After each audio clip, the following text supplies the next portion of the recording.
I'd like to begin by, sticking to the theme of this conversation that's been going on here.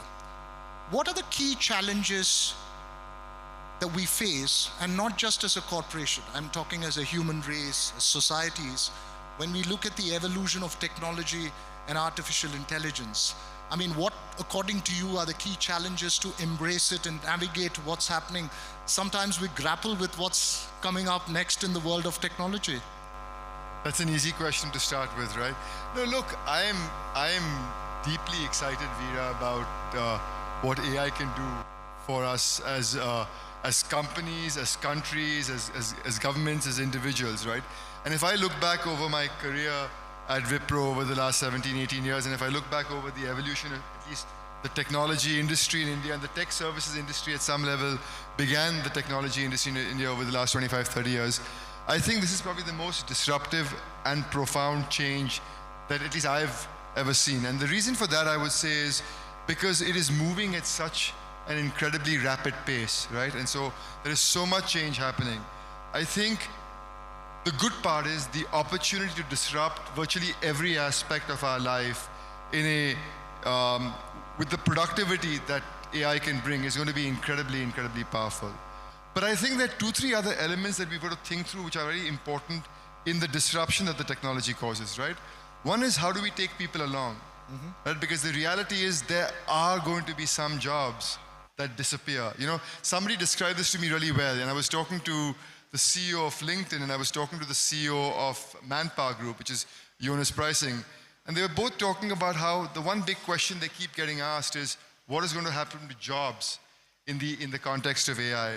And I love the way they described it. They said, you've got to think about every job not in the form of titles or roles, but in the form of tasks. So you can be the executive chairman of a company, you can be a fresher joining from campus. All of us have certain tasks in our jobs, right? And we've got to think about the tasks that we believe will exist, where there will need to be human intervention, and there'll be tasks in our job which can be much better done by a machine. And the more tasks that we have in our job that disappear, the more likely that job is going to be less relevant. So the importance of thinking about jobs that are going to be less relevant and how do we take people along is going to be an incredibly important responsibility for governments, for companies, to how do we reskill and repurpose people that, for the future to be relevant. And the second thing that I think we've got to think about very intentionally is just how do we make the adoption of the AI just safer, right? How do we ensure that there's an elimination of bias and discrimination in the data sets that we use? How do we ensure that it is private and safe and secure? And I will tell you, at least from an enterprise perspective, that's becoming a hugely important conversation, because most enterprises are panicked about the fact that if they get something wrong and they derail, it will deeply retard how quickly they're willing to adopt, and they are able to adopt on scale. So I'm hugely optimistic about the opportunity that it creates. I think the timelines are still to be determined. And I think the one thing we've got to think through is really how do we take both people along and how do we create the right guardrails to make it adoptable on scale quickly. When you look at a company like yourself, and you're a big tech major, you're second generation running the company, what's the key difference between the Azim Premji era in embracing technology and looking at it vis-a-vis the Rishad Premji era? Would there be a cautious optimism in terms of what you're going to look at here, and there was more excitement then? No, I just think, so, well, the advantage of this era and the huge advantage of era, at least from an India standpoint, Veera, is that India has truly, in my mind, become the tech capital of the world, right?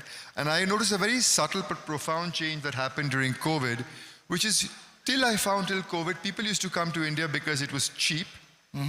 They stayed for quality, right? And the industry grew in that shape and form. I find over COVID, what changed was people came to India because that's where the talent is. And it also happens to be cheaper, right? And it's a subtle but profound change. That's point number one. Two is, I find more and more as you talk to stakeholders and customers, they are shifting their decision making. They are shifting their actioning to India. It's not simply a low-cost destination. So if you want to have impact, they will say, look, walk the corridors of Bangalore and Hyderabad and Chennai, and don't walk the corridors of New York and London. And that's a fundamental but important change, right? So really, it's become a lot easier today to be relevant on the global map than it ever was before. And that's a huge advantage. So you're saying that it's easy to become relevant and as well as quick to go irrelevant as well if you don't adapt to change largely. Where do you see the government's role? We have the top brass from the minister to the secretary down the line of Karnataka's IT ecosystem here. Where do you see the government's role in preparing and creating the framework for the future in terms of what would be the key areas of focus that's needed? One will clearly be, sort of how do we create the right guardrails around AI so we both create an opportunity to leverage it and yet not stifle innovation, right? So how do we provide protection but not stifling of innovation, and how do you get companies to sort of play an active part in that? So I think, it'll be interesting to see what is the shape and form that regulation takes around AI, especially around ensuring that AI remains safe and within the right ethical framework. But the other thing which I think the government is already playing a very active part, both here in Karnataka as well as more broadly across the country, is just supporting the industry on skilling. And how do you make that easier? And how do you find ways to constantly sort of move further and further back into the value chain? So one of the things we were just discussing is how can you work with universities?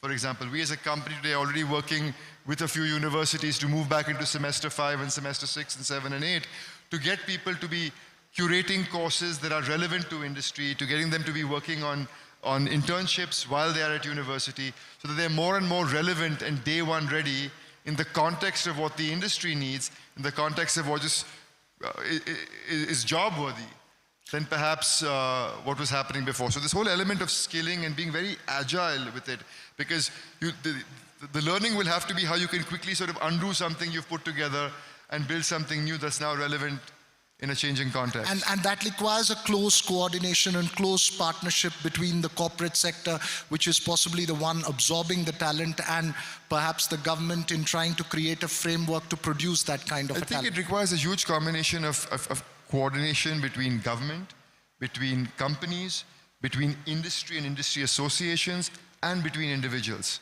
right? And all those four stakeholders, I think, will have to work closely to drive this forward. And I think the good news is that's happening. And it's happening on scale, and it'll only get more and more mature as we move forward. And perhaps one way to bond will be a Priyank 11 cricket team versus a Rishad 11 T20 match. I will certainly lose that one, but yeah. So, when we get down to the real aspects of when you move forward, it's innovation and largely the investment in innovation. Often one would say that the Indian mindset is one of imitation, not one of innovation, really, in terms of trying to bring in something that's tectonically different from what the rest of the world is seeing, right? For instance, in artificial intelligence, when you look at the research that's done out of India, it's very, very minimal. But the number of Indians doing research on artificial intelligence in countries like the US or in Europe is enormous. How do we break that? How do we change and shift gears from an era of imitation, which has been extraordinarily successful, into an era of genuine, true-blood innovation?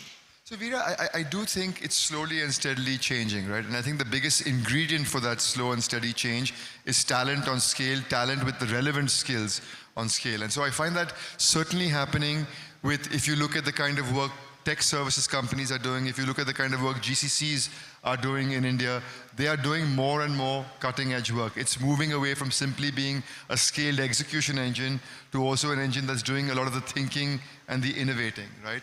You look at the innovation coming out on products and platform. Yes, some of the initial thinking may be happening in other parts of the world, but the scaled execution is happening here. And I think that'll only move further and further downstream into India. I think the other thing that we can also take a huge advantage of is how do we think about the talent that we have in technology here, also for in-country, for-country solutions. And I think that will also mature, a whole indigenous thinking around things like electronics and semiconductors, and that's maturing tremendously both here in the state of Karnataka and beyond. And I think so I'm very hopeful that that thing is very systematically changing.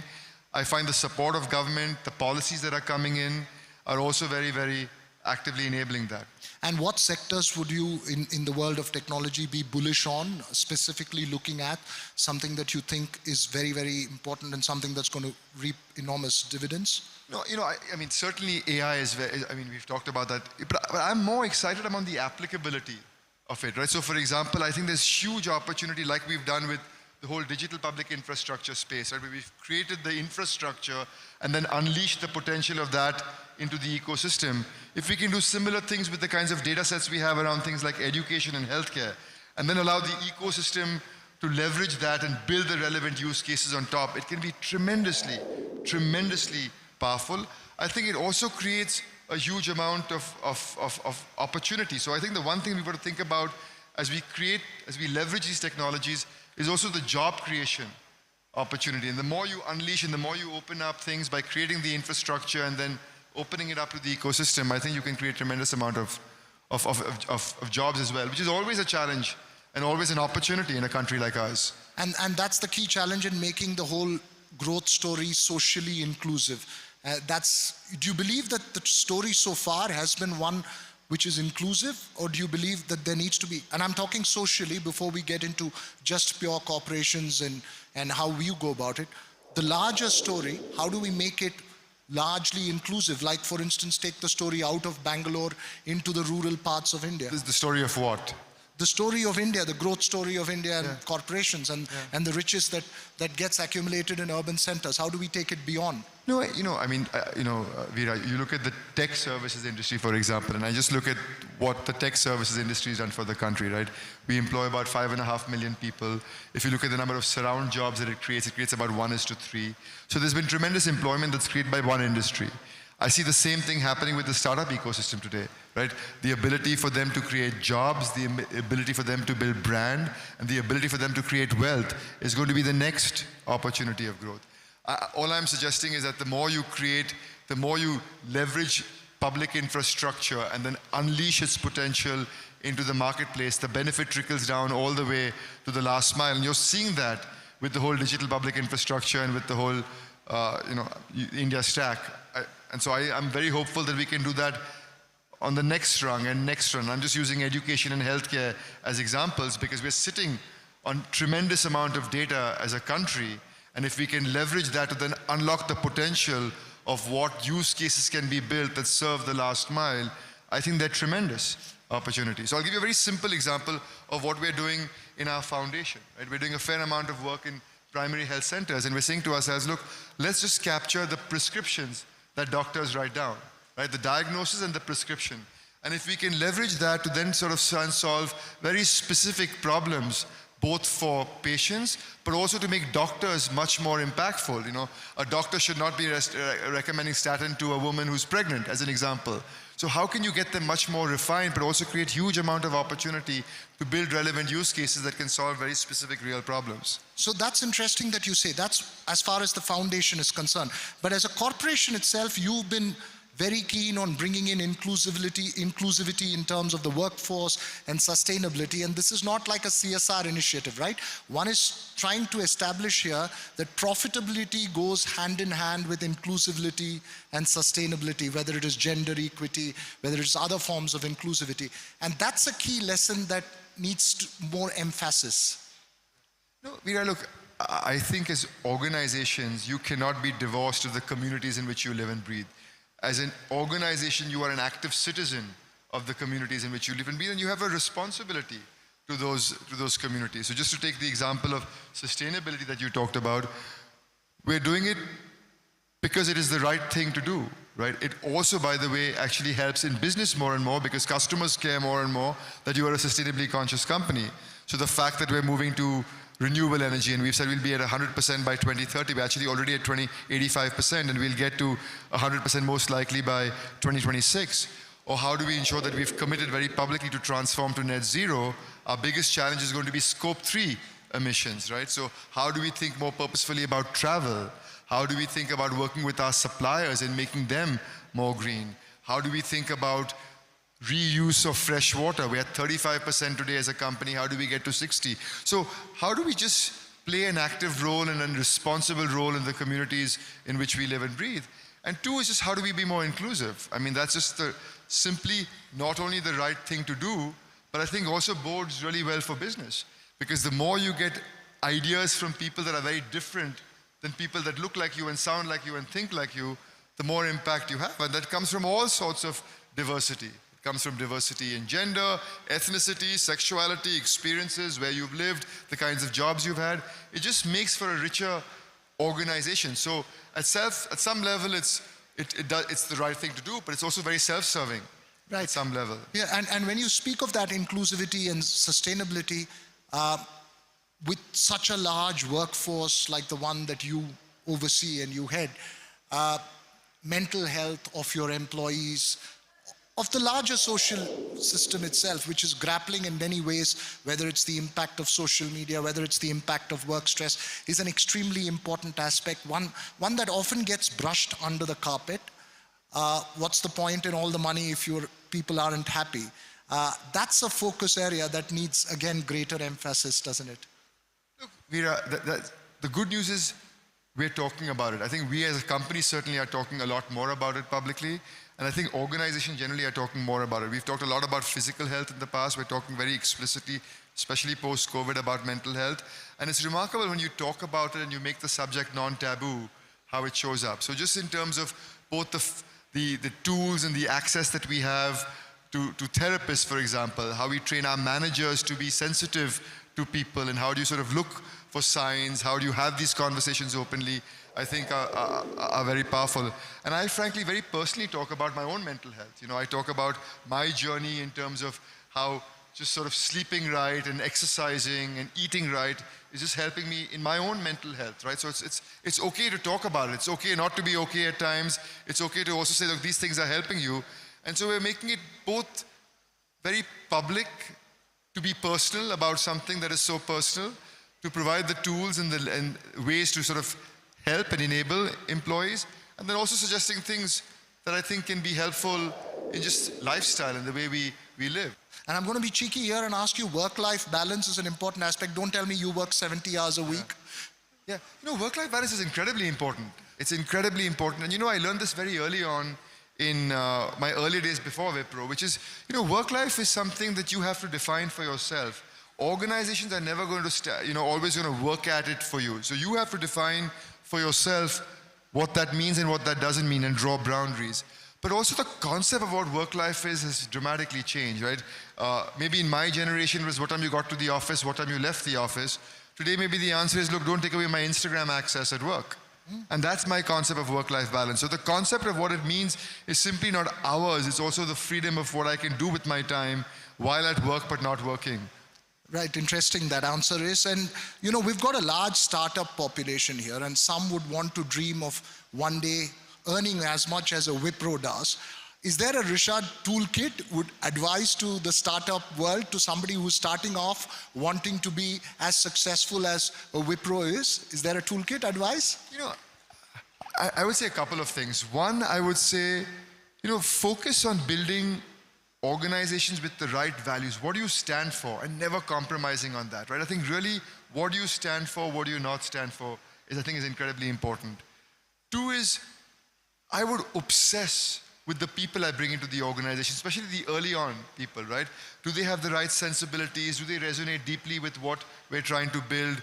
Focus on hiring people who are infinitely better than you, smarter than you. How do you attract them? How do you keep them? How do you think for the long term?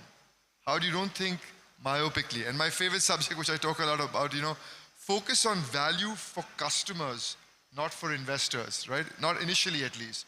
Because ultimately, if you want to create valuation, you've got to create sustainably valuable businesses.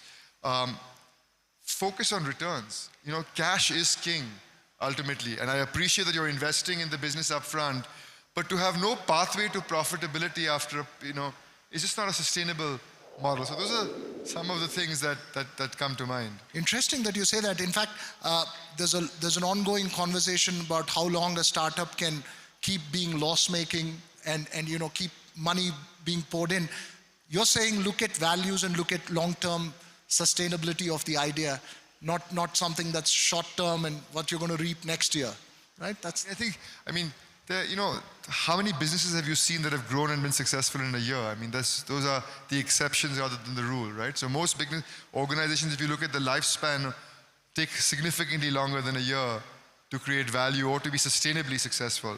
Right. And as we have this conversation here, there are major political shifts in the United States, for instance, which is an ecosystem which is very closely tied to the tech ecosystem and perhaps the rest of the world as well. How do you view the Trump era? Are there any specific concerns? What's your view of the changes that have taken place in the United States?